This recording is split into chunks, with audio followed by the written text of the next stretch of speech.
Pemirsa, Presiden Donald Trump memberlakukan tarif baru terhadap negara mitra. Presiden Donald Trump ini memberlakukan kebijakan tarif ekspor untuk Indonesia sebanyak 32%. Kebijakan ini mempengaruhi sejumlah sektor barang. Yang pertama dari produk otomotif, lalu yang kedua komponen elektronik, ketiga dari produk tekstil dan pakaian, lalu yang keempat adalah produk kosmetik dan obat-obatan. Meski begitu, Kepala Ekonom Sukor Sekuritas Ahmad Mikael Zaini melihat adanya harapan untuk Indonesia di tengah kebijakan Donald Trump ini. Yang pertama adalah surplus neraca perdagangan.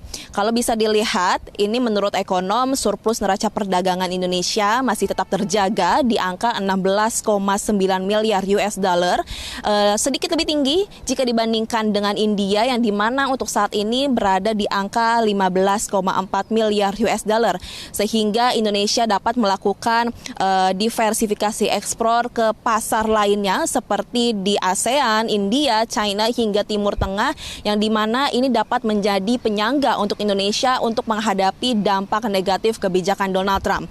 Lalu yang kedua, impor migas lebih mudah.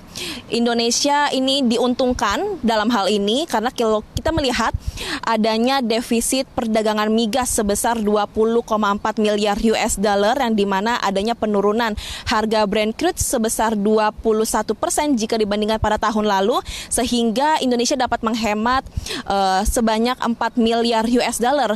Dari angka ini Indonesia dapat mencapai surplus mencapai 3 miliar US dollar per bulan.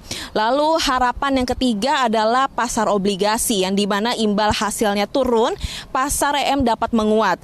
Kalau kita lihat imbal hasil US Treasury 10 tahun dalam 10 tahun terakhir ini turun dari angka 4,25% ke angka 3,85%, yang dimana hal ini dapat memicu rally obligasi pasar negara berkembang. Menurut ekonom juga, jika yield Amerika Serikat ini terus menurun, investor asing dapat beralih ke obligasi tanpa mengurangi nilai tukar rupiah. Lalu yang keempat adalah defisit pendapatan primer bisa menyempit, dan yang terakhir adalah daya intervensi BI tetap menguat.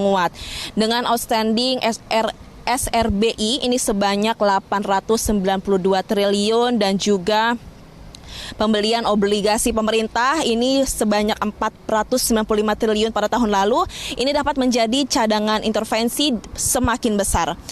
Lalu kebijakan Donald Trump ini turut mempengaruhi baik itu di nilai tukar Amerika dan juga emas di tanah air. Kebijakan ini mempengaruhi nilai tukar Indonesia terhadap Amerika Serikat. Kalau kita lihat per tanggal 7 April 2025 pada pukul 10 pagi, ini nilai tukar Indonesia terhadap dolar berada di angka 17.261 dolar, yang dimana angka ini menjadi posisi terendah sepanjang sejarah di tanah air.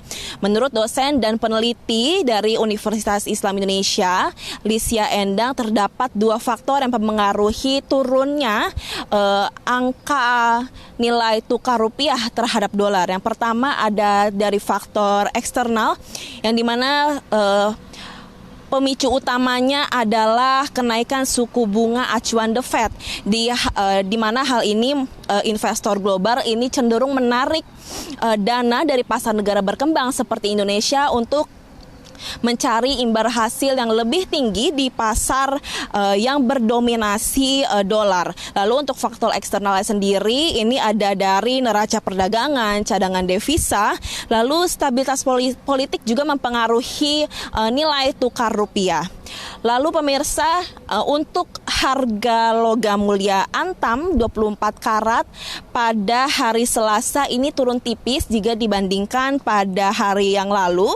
Kalau bisa dilihat, ini harga emas turun 4.000 per gram ke level Rp1.754.000 per gram, di mana sebelumnya harga tertinggi untuk logam emas ini berada di angka Rp1.836.000 per gram. Di samping adanya penurunan nilai tukar uang dan juga turunnya logam mulia emas, ini juga ada dampak lainnya pemirsa.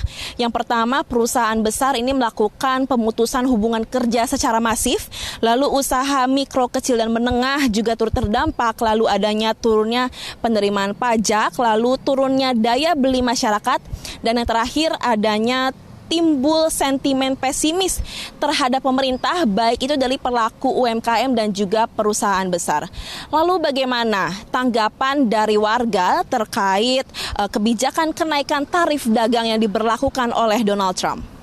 Kalau saat ini mungkin masih hold and see ya, karena kita melihat pasarnya masih agak fluktuatif banget gitu ya, dan ya cenderung mungkin lagi masih downtrend gitu. Mungkin saat ini masih nunggu dulu sampai posisinya bagus, sampai sedikit uptrend lah ya, baru coba untuk buy lagi. Cuman sejauh ini masih hold sih, nggak dijual juga gitu. Kalau untuk ke yang lain, mungkin saat ini masih mempertimbangkan ke RDPU, reksadana pasar uang yang lebih aman seperti itu.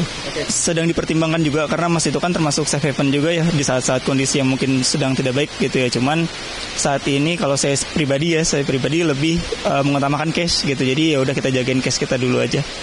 Masalahnya tuh saham saya pernah rugi ya. Tapi kalau emas itu kita dijamin harganya naik terus dan aman lah. Justru di saat-saat kondisi yang tidak stabil ini emas tetap jadi primadona. Ya, sektor yang sustain ataupun yang sektor yang memang kebutuhan domestiknya sangat besar, karena dari pasar domestik kita udah bisa hidup lah istilahnya gitu, bisa bertahan dari nilai sahamnya, nggak jatuh terlalu besar. Misalnya kalau yang kayak trading, kayak yang leasing ataupun yang nggak direct manufacturing biasanya gampang sekali ini terkoreksi.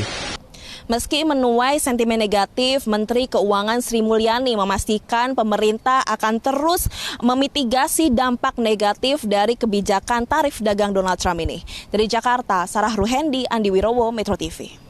Jelajahi cara baru mendapatkan informasi. Download Metro TV Extend sekarang.